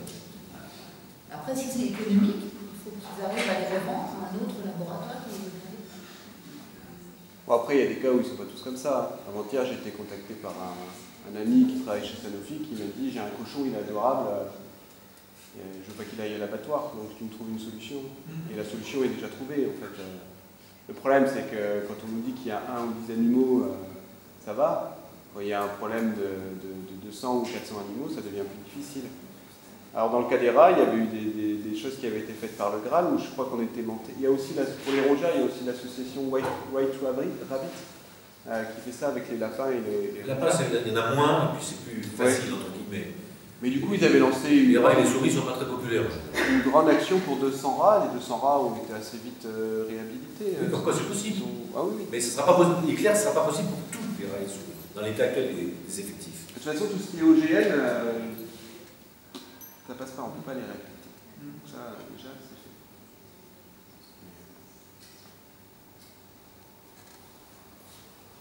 Et pour les 400 autres animaux grands, vous êtes aussi consensus à insauvable. Ah non, mais ils vont partir à l'abattoir avec manger. C'est la... Non, mais juridiquement, là, juridiquement, on ne peut pas faire grand-chose. On pourrait imaginer effectivement que... Non, mais c'est pas totalement inimaginable de penser que dans un certain futur, les animaux qui ont rendu un service à la science pourraient être adoptés. Ça se fait par exemple pour des chevaux. Dans des cas particuliers, ça se fait. Mais c'est pas très populaire actuellement. Mais c'est une chose qu'on pourrait essayer de développer, bien sûr. Non pas de dire qu'il faut sauver tous les animaux de boucherie, parce que là, ça a tout le problème. Mais qu'on pourrait imaginer très bien que les animaux qui ont servi la science ou la médecine pourraient avoir une retraite plus paisible. C'est pas impensable du tout. Mais bon, là aussi, il faudrait que la loi évolue. Chez Sanofi, c'est le cas aussi, encore avec les chevaux. Il y a le cas pour les chevaux, ça c'est beaucoup. Des chevaux qui servent à produire des anticorps, donc du coup, il en met des antigènes, ça produit des anticorps. C'est des chevaux qui évoluent dans des conditions, c'est pas captif parce qu'ils sont dans des grands parcs, c'est assez joli. Et ce que faisait Sanofi, c'est que quand l'animal avait 4-5 ans, il le réhabilitait auprès de particuliers en faisant signer un contrat. Le problème, c'est que les particuliers, il y en a quelque peu scrupuleux qui les ont mis à l'abattoir. Du coup, on s'est retrouvé avec le scandale des lasagnes où il y avait des chevaux de Sanofi sans que ce soit la coque de Sanofi. Donc Sanofi a décidé que ce cas-là est passé par le GRAL, qui est une association de réhabilitation animale, afin que ça soit fait dans des conditions qui soient beaucoup plus suivies, tracées et contrôlées. Mais il y a aussi plein de cas de réhabilitation comme ça pour des chevaux, par exemple, pour éviter qu'ils partent... Pour en revenir aux chevaux, là, il y a quand même beaucoup de gens qui, une fois que le cheval n'est plus rentable parce qu'on ne peut plus le monter ou on ne peut plus le faire de course, beaucoup de chevaux qui sont euthanasiés, je dirais, alors qu'ils vont bien. Oui, mais ça vaut justement pour le milieu de course et le milieu où le fric, entre guillemets, est premier là-dedans. Mais ça vaut pas, en général, les gens qui adoptent les chevaux réhabilités, c'est des chevaux, enfin, c'est des gens qui ont les chevaux pour le loisir et pour le plaisir d'être en contact avec les chevaux, donc ils ne sont pas du tout pour un Je suis d'accord, mais il y a quand même en ce moment, nous professionnellement, on a quand même des problèmes avec des chevaux vieillissants où les gens n'ont plus les moyens de les nourrir, à être dans un pré, entre guillemets, et à attendre que la mort arrive. Et donc on se retrouve avec des animaux qui sont affamés ou des choses comme ça. Et c'est tout le problème de se poser la question avant de prendre un animal. Ça pose le même problème que pour les gens qui prennent des chiens, des chats. Après, c'est un enjeu de jeu parce qu'on sait que les chevaux ça coûte beaucoup plus cher. Peut-être. Voilà, l'entretien ça coûte plus cher avec un maréchal à vie et tout ça qu'un petit chien. Mais ça, c'est une question en amont qu'il faut faire se pose. Et dans le cas général, les chevaux ne partent pas dans la nature. Il y a une visite de pré-adoption et après il y a des visites de suivi, je crois, tous les 6 mois pour chaque cheval universel. Donc c'est très suivi. Bon, après, c'est la question... Pardon. La question de la réhabilitation des animaux de ferme, peu importe l'endroit, que ce soit dans la recherche, dans le sport ou quoi que ce soit, il y a un moment, il faut se poser la question aussi, un peu comme dans le milieu vétérinaire, c'est-à-dire, si on cherche à le replacer, quelle va être la vie de l'animal après? Donc, si c'est pour lui causer un certain stress et que ses conditions ne sont pas forcément améliorées, peut-être qu'il vaut mieux l'euthanasier, voilà, plutôt qu'essayer de le réhabiliter et puis finalement ses conditions de vie durant le processus de réhabilitation ou après soient plus mauvaises que celles qu'avant. Pour moi, je ne me pose aucun souci sur ce problème-là, quoi. Ça s'est posé avec le cas de primates de laboratoire, mais ça, je l'ai déjà dit. Mais ça, c'est le Graal qui l'a fait parce qu'au début, ils pensaient qu'on pouvait réhabiliter n'importe quel animal et on a été forcément contre. Ils ont pris des animaux qui avaient vécu dans des cages individuelles, mais en face, en se voyant les uns les autres, et qui avaient vu aussi les personnes qui venaient les soigner tous les jours. Et du coup, ces animaux ont été réhabilités dans des eaux, mais dans des cages qui étaient aussi grandes que ce qu'ils avaient eu auparavant, mais du coup, ils ne voyaient plus personne, moins de monde. Et finalement, il y a eu un stress incroyable, et les animaux sont tous morts. Du coup, les 7 sur 7 ou 7 sur 8, je crois, de diarrhée aiguë, de fièvre, enfin des conditions qui sont déplorables. Donc ça aussi, il faut aussi voir le coût que ça peut coûter à l'animal de se faire réhabiliter. Donc oui, une chienne de 11 ans ou de 12 ans, ça valait mieux qu'un chien. Ça fait mal au cœur, mais parfois il faut se poser aussi la question.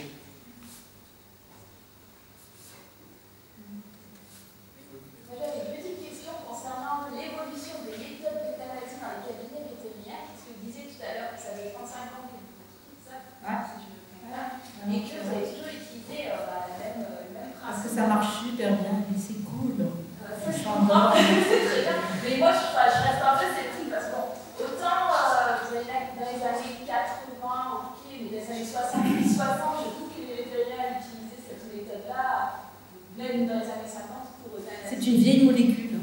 le bateau Barnita. C'est l'exemple que j'ai cité. Moi, j'avais été très choqué quand j'étais jeune d'un chat qui était. Mais là, je pense que c'était avec du T61. Oui, le vétérinaire a fait devant nous des petits jeunes de 20 ans, une intra cardiaque. Le chat s'est débattu et il est mort très vite. C'était probablement très rapide comme mort, mais ça m'avait beaucoup choqué. Oui, c'est choquant. Voilà. Donc, choqué peut-être à tort, hein, mais bon, ça m'est resté sur l'estomac quand j'ai. Le rôle du vétérinaire aussi, c'est de préparer les gens, parce que qui c'est qui est préparé à la mort d'un animal? Personne. Donc il faut expliquer comment ça se passe, et on va mettre un cathéter, et on va injecter dans la veine, et il aura pas mal, juste la piqûre, comme vous quand vous avez une prise de sang au laboratoire, et le produit il ne brûle pas, il ne pique pas, c'est une anesthésie. Si je ne mets pas la dose complète, votre animal il va se réveiller dans 2 heures. Donc on explique bien tout. À partir du moment où on explique bien tout, je crois que les gens après ils n'ont pas de problème. Le problème, c'est si on n'explique rien, on fait signez-moi le papier, vite, je fais ça, ah, il est bon, voilà. Qu'est-ce qu'on fait maintenant? C'est pas comme ça que ça se passe. Mais il y a 50 ans, moi je m'attendais à ce qu'on fasse ça. Je m'attendais à ce qu'on mette une intraveineuse, etc. J'avais été. Bon. On est vétérinaire, on n'est pas couché. Oui, mais je me posais la question, étant donné que la science chimique a quand même vachement évolué ces dernières années, même déjà l'image qu'on a de l'animal en soi, parce que je pense qu'il y a 45 ans, l'animal n'avait pas la même place. Et puis nous, on arrive à les faire vieillir beaucoup plus. Hein. Oui, je me rappelle quand on a commencé, un chat, ça vivait jusqu'à 7 ans, hein, parce que entre les accidents, les empoisonnements, parce qu'il y avait plein de morora à l'époque, et toutes les maladies contagieuses qu'il y avait, parce qu'il n'y avait pas encore les vaccins qui existaient, maintenant j'arrive à avoir des chats qui ont 25 ans. Hein, donc c'est sûr que... J'ajouterais même, moi, dans mon milieu campagnard, quand j'étais petit, on n'emmenait pas les chats chez le vétérinaire, on les chez ils vivaient leur vie, moi, c'est tout. Et justement, je voulais aussi savoir, je vous demandais, est-ce que vous avez vraiment eu, est-ce que vous ressentez une différence à votre début, quand vous avez déjà votre cabinet, et maintenant, le nombre d'opérations que vous faites par an, peut-être qu'à l'époque, moi j'ai le sentiment qu'à l'époque, on en faisait moins, justement, parce que les gens me voient, ils me croient comme le bras, ou tout seul, Au début, je faisais plus de chirurgie de guerre, donc je faisais plus de chiens ou de chats qui avaient été accidentés, blessés, empalés et tout, parce que les gens ne faisaient pas attention et tout. Maintenant, les gens font beaucoup plus attention à leurs animaux, donc j'ai beaucoup moins de chirurgie de guerre comme ça. J'ai des abcès sur des chats, j'ai un chien qui reste accroché à un barbelé, mais c'est une petite suture, ou alors un chien qui se fait blesser en chasse. À la chasse, là, ça me donne des dégâts plus importants, mais avant, les gens ne faisaient pas attention. Ils laissaient leur chien, oh, mais il a été faire son tour, il est revenu comme ça, il a une patte cassée, puis l'autre qui est déchiré, puis on se retrouvait avec des chirurgies qui duraient des heures, parce qu'il fallait réparer partout. Non, ça a beaucoup changé, la bicémie, c'est bien. Oui, on arrive à faire de la belle médecine, et puis si on explique bien, les gens suivent. Hein. D'autres questions? Pour ce qui est des os, il me semble qu'il n'y a pas de loi qui encadre l'euthanasie. Est-ce que vous trouvez ça normal et normal l'euthanasie des animaux qui sont sains, par exemple les petits dont on n'a pas besoin et dont les os, pour lesquels les os ne veulent pas payer parce qu'ils n'ont pas besoin? Les amis que je connais qui travaillent dans les eaux, c'est une gestion, donc ça a un coût, donc je ne peux pas prendre de décision à leur place, je ne sais pas comment ils font leur dispatching et tout. Mais un zoo, ça vit de subventions et tout, donc je pense qu'on doit être limité financièrement. Bien sûr, on sait très bien que ça arrive et on laisse ça continuer. Mais c'est une bouche inutile à nourrir, hein, pour les eaux. Donc, il y en a quand même entre 3000 et 5000 chaque année qui sont euthanasiés dans les eaux, qui sont sains, qui sont jeunes. Ah, donc après, c'est une pratique qui est tolérée, qui est connue. Dans les campagnes, les portées de chats et de chiens aussi sont très, très largement mises à mort par des régulations, par les propriétaires. Ça ne touche pas que les eaux, ça je veux dire. La question de la gestion des eaux, elle peut se poser dans le sens où après, c'est une éthique qui se vaut, elle vaut ce qu'elle vaut. Moi je ne suis pas forcément pour, mais il y en a qui disent que faire une contraception à un animal, ça fait que du coup, forcément, il ne connaît pas les plaisirs de la reproduction. Donc, les plaisirs, ou le fait de vivre la reproduction, donc il n'a pas son répertoire comportemental qui est rempli, donc il n'est pas en bien-être. Bon, en même temps, un lapin, s'il ne se fait pas chasser, il n'est pas en bien-être, c'est pas pour autant qu'on va mettre un léopard dans sa cour tous les matins. Donc bon, ça vaut ce que ça vaut. Après, il y a des individus surnuméraires dans les... Ça dépend des zoos, Cédric, parce qu'au Jardin des Plantes, par exemple, ils font des ligatures de tronche aussi. Non, mais je dis pas que c'est partout. Hein. Non. Ça se fait bien, et c'est fait comme chez l'homme, il y a 3 petits trous. Non, mais justement, c'est laissé à la décision. Donc c'est tout à fait plausible. C'est laissé à la décision de mec de la ménagerie, le directeur, il était là pour la formation en droit animal, et il disait, il y a une mentalité qui est complètement différente entre le nord, donc tout ce qu'il y a au-dessus de la France, et le sud, donc les pays... Surtout le Danemark, les pays scandinaves, notamment le Danemark. Oui, qui sont plus pour l'euthanasie, alors que dans le sud, on va plus être pour la contraception. Mais moi la critique que je fais, que je continue à faire sur ce girafon, c'est pas le fait qu'il ait euthanasié, c'est le fait qu'ils aient fait la majorité d'entre eux l'année précédente sur le fait d'avoir fait de la pub parce qu'ils avaient eu un bébé girafon. Ça me gêne particulièrement. Le côté immoral, je le trouve à ce niveau, plus que le côté, bon, on doit l'euthanasier. Après, la question de la dépouille, c'est une question éthique et morale à part entière. Qu'est-ce qu'on fait de la dépouille? Est-ce qu'on la donne au lion? Est-ce qu'on la dissèque? Est-ce que ça nous semble éthique ou moral? Ça, c'est une autre question après, je pense. La grande question qui se pose, c'est la place du respect de la vie. Quelle est sa place par rapport à l'économie, tout ce que nous venons d'évoquer. Mais moi, ce que je voulais évoquer avec vous, madame, c'est le rôle de l'éthique qui est vraiment mise à mal des vétérinaires dans les abattoirs.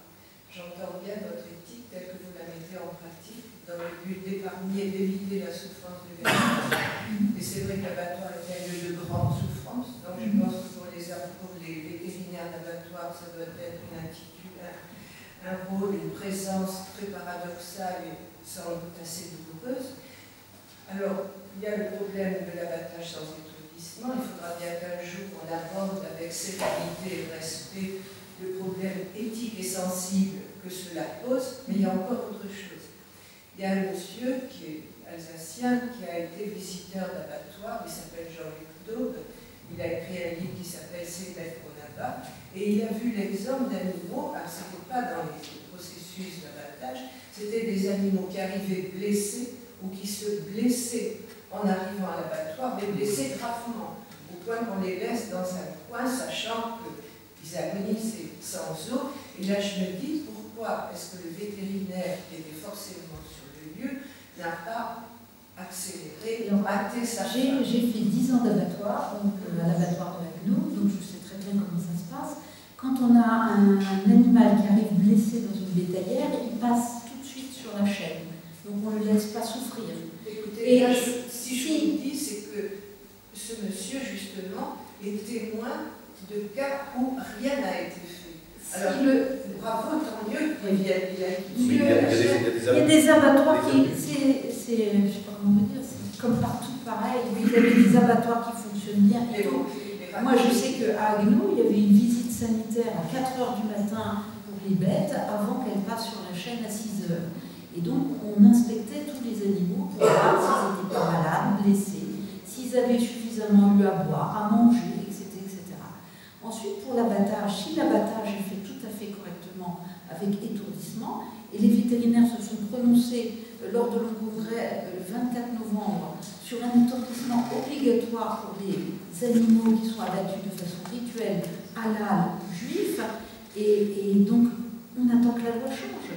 Là, on a eu un cours avec un professeur d'islam la semaine dernière, j'ai posé la question.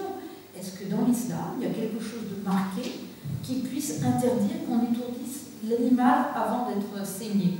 Et on m'a dit non. Alors donc, il faut arriver à persuader les imams et les rabbins qu'il faut à tout prix étourdir l'animal avant de... Mais les vétérinaires, ça fait longtemps qu'on demande ça. Mais je pense qu'avec tous les religieux modérés, on pourra dialoguer très facilement. Le problème, c'est qu'il y a quelques extrémistes qui ne veulent pas dialoguer.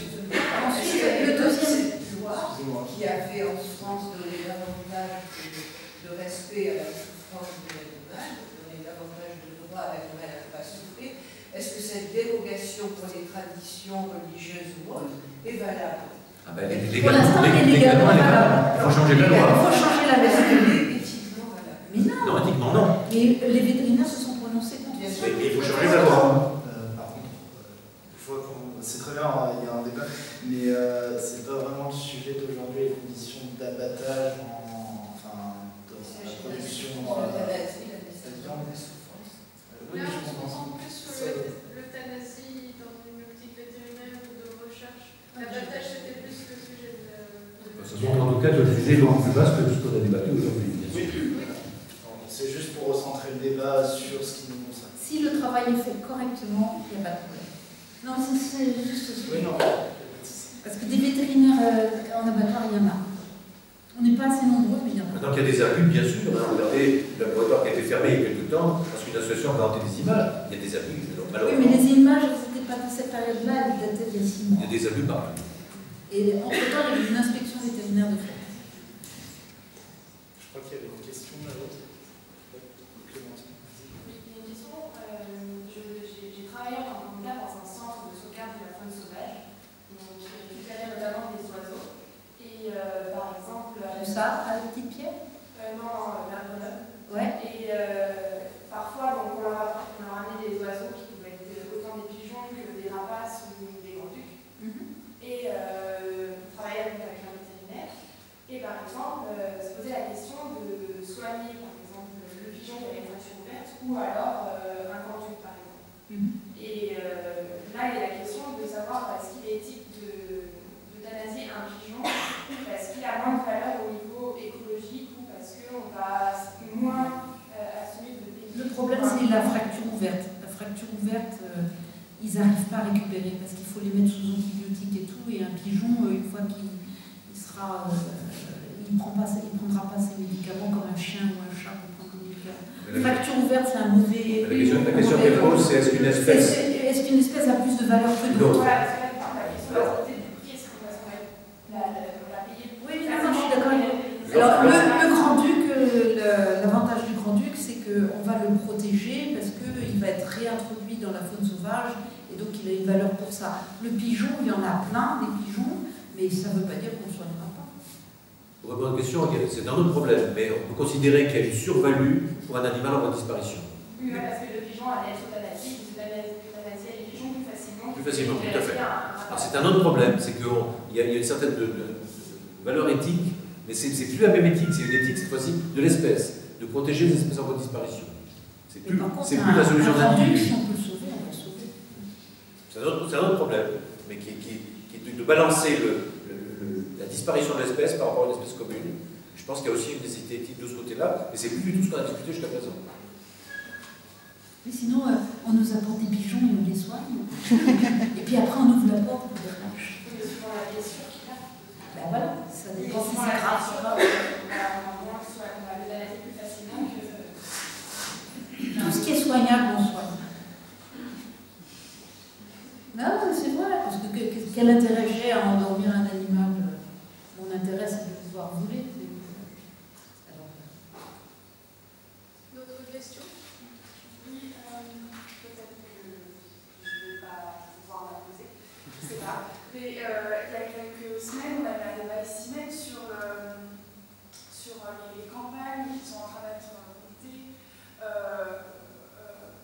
de stérilisation, voire d'euthanasie dans certains pays. On a évoqué alors l'Australie vis-à-vis du chat.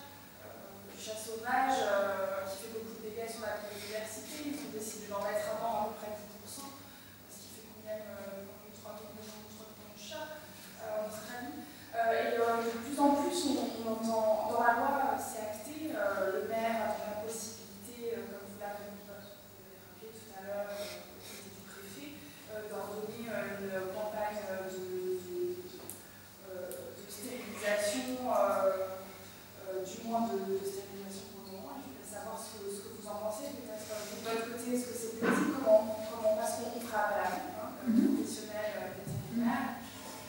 Donc nous, on est pour, quand il y a des bandes de chats comme ça, pour les stériliser et les remettre à leur endroit parce qu'on s'est aperçu que si on supprimait tous les chats, il y en aurait d'autres qui reviendraient aussi secs à reprendre leur place.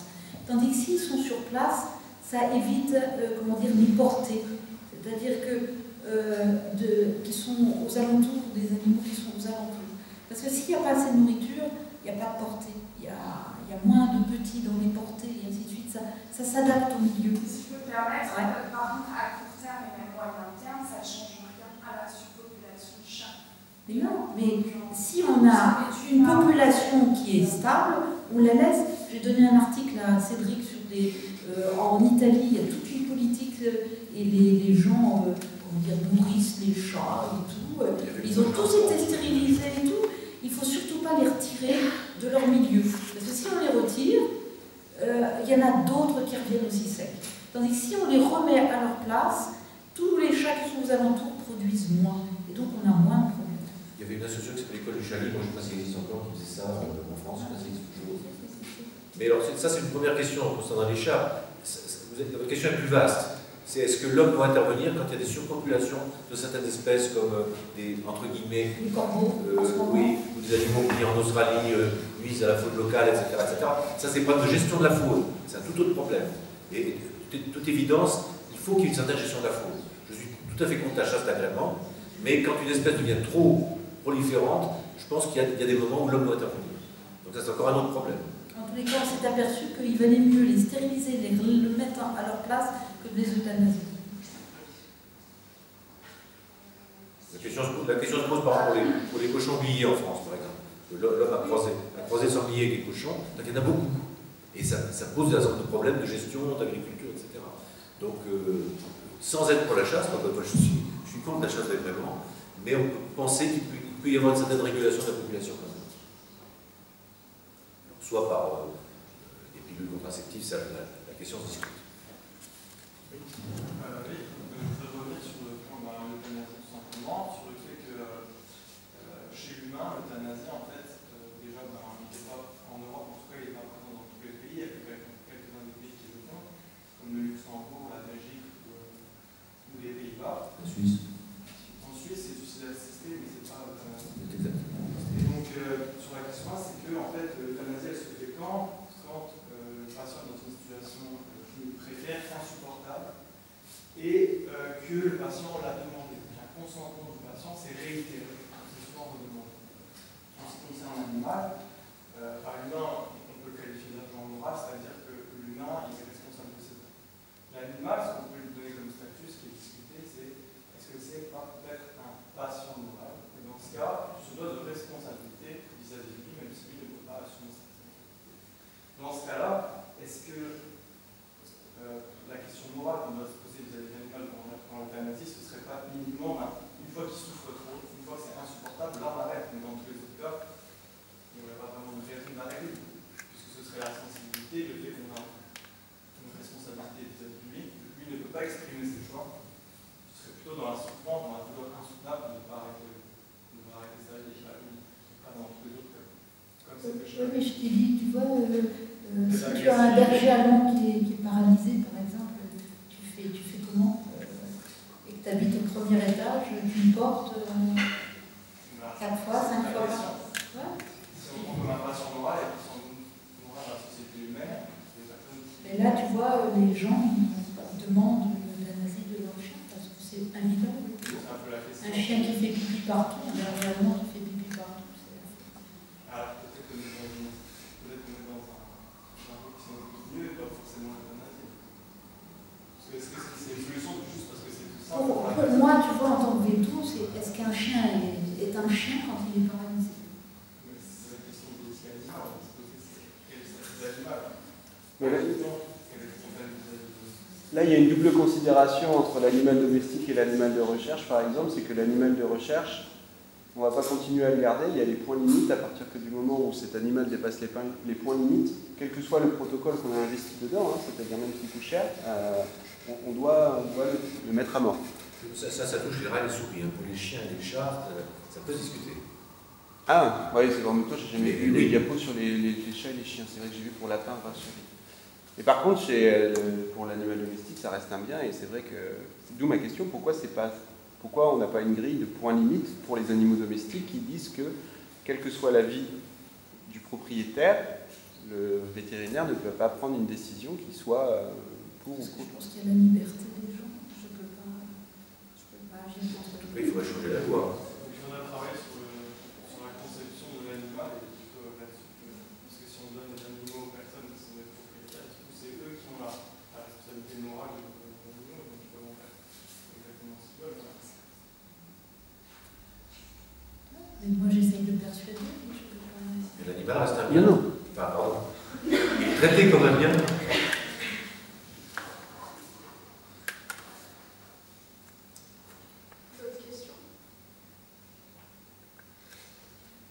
Et qu'est-ce que tu ferais pour les chiens qui sont agressifs alors tu parlais de... Non, je me disais du coup, est-ce que notre responsabilité à la souffrance, est-ce que si l'agressivité, ça peut être du coup notre responsabilité à nous, des gens qui sont agressifs, si on prend l'exemple de l'humain, parce que c'est une action humaine, les gens qui sont agressifs, on ne va pas les tuer, on va les euthanasier. Non, je suis tout à fait d'accord avec toi, mais tu vois, j'aurais vraiment mauvaise conscience si je laissais un animal, par exemple le Rottweiler qui m'a attaqué, là, si je l'avais laissé dans la famille, parce que le monsieur, j'aurais pu faire des cours d'éducation pour faire des cours d'éducation, mais je ne suis pas sûre que l'animal aurait été remis dans le droit chemin entre guillemets. Et si après il avait attaqué un enfant, qu'est-ce que je m'en serais voulu toute ma vie. L'animal est agressif. De toute façon, l'animal est agressif, il remarque quand il a fait des gestes agressifs. Donc, après, ce qu'on en fait, c'est pas forcément de l'euthanasie, mais du coup, peut-être des alternatives sur des centres où ils pourront être mis obligatoirement après l'attaque, et du coup, qu'ils ne soient pas obligatoirement euthanasiés, mais qu'ils soient directement pas. Une prison. Avant, autrefois, quand j'avais des bergers allemands qui étaient hyper agressifs, je les proposais à l'armée. Et l'armée les prenait pour garder, si tu veux, des hangars, des choses comme ça. Et je trouve que c'est pas une solution non plus. Est-ce que vous pouvez être tenu pour responsable si un accident arrive? Non, mais moralement, oui. Si dans le journal je vois un article comme quoi le Rottweiler qui m'a mordu a égorgé un petit enfant, non, je ne serais pas responsable, c'est le propriétaire qui est responsable de son animal. Moi, j'aurais signalé qu'il était agressif, je l'aurais évalué, j'aurais mis qu'il était 4 sur 4, donc ça veut dire très mauvais, et puis j'aurais mis en disant qu'il ne faut pas le sortir, qu'il faut la laisse, etc. Muselière obligatoire en toutes circonstances, quand ils reçoivent des gens, prévenir, etc. Mais s'il mord l'enfant du couple, qu'est-ce que je fais? Moi, je m'en voudrais toute ma vie. Parce qu'une fois qu'un animal mort, il est pas. C'est pas le fait d'avoir mordu, c'est ce que j'ai dit tout à l'heure à la dame. Parce que tu peux mordre parce que on lui a tiré la queue, on lui a tiré les oreilles, on lui est tombé dessus. Là, c'est une réaction, je dirais, physiologique. Toi, c'est pareil, si on te marche sur le pied, tu peux lui perdre le plat parce que tu as mal. Non, mais c'est, naturel. Si là, il y a eu agressivité, gratuite, sans menace, c'est-à-dire j'ai fait aucun geste, je me suis juste tenue devant et qui m'a sauté dessus sans prévenir ni rien, c'est qu'il y a un problème au niveau comportemental. Mais je ne veux pas prendre de risques. Alors peut-être que si on faisait de l'éducation et tout sur ce genre de chien-là, mais je ne suis pas sûre que le maître était assez... le maître, c'est tout juste s'il ne s'est pas mis à pleurer, le fait de voir son chien m'agresser. Donc il était hors circuit, le maître. Oui, je pense qu'il faudrait carrément, pas le confisquer, mais que ce soit plus le maître en l'occurrence qui s'en occupe et qu'il soit au moins confié pendant un certain laps de temps, que le caractère en question soit un peu protégé par vraiment une personne professionnelle qui sache comment faire. J'ai confié comme ça un Rottweiler à un éducateur après avoir médicalisé le chien et tout. Il a réussi à le ravoir un petit peu, mais ce chien est toujours agressif. Je ne peux pas lui faire les vaccins sans muselière, contention, etc. Économie, qui c'est qui a payé pour ça? Le propriétaire, parce qu'il adorait son chien, monsieur.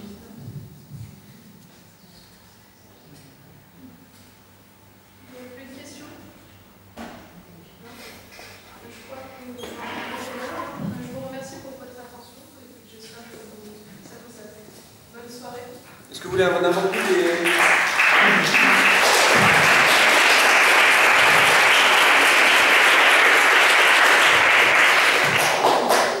Voulez-vous un avant-goût des débats conférences qui seront faits l'année prochaine?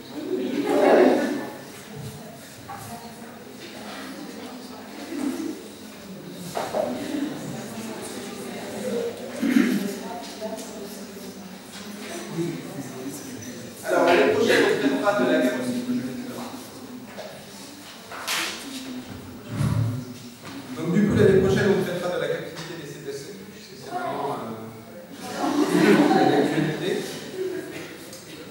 Après, on parlera de l'éthique de tout ce qui est animal management, c'est-à-dire vraiment tout ce qui est cyborg, aura, des choses comme ça, sur lesquelles on travaille actuellement. Hein, des mini-ordinateurs qui sont posés sur les cafards, mais également sur des rats. Sur la possession d'animaux de compagnie, aller un peu plus loin sur ce sujet. Hein, pas dans le sens est-ce qu'il faut un permis, mais en fait, posséder un animal de compagnie, c'est posséder un animal de compagnie. Ça veut dire qu'avoir un chat ou un chien, c'est le fait de considérer que c'est un bien. Est-ce que c'est éthique d'avoir un animal et comme un bien? Les animaux nuisibles, donc ça a été proposé par Alsace Nature justement, et puis la LPO. Qu'est-ce qu'on fait des animaux nuisibles? Quel sens y a-t-il à parler de droits politiques pour les animaux? Quel sens y a-t-il à donner des droits aux animaux? Peut-on donner des droits aux animaux? Et du coup, par rapport à la discussion avec Madame, et donc on a discuté. L'animal et sa dignité par rapport à la Suisse. Dignité intrinsèque, conscience attribuée par l'homme, ce que ça signifie, quel vocabulaire. Du coup, on fera un vrai débat pour essayer de voir jusqu'où ça va. Voilà. Donc, merci beaucoup et à l'année prochaine pour certains d'entre vous.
En tout cas,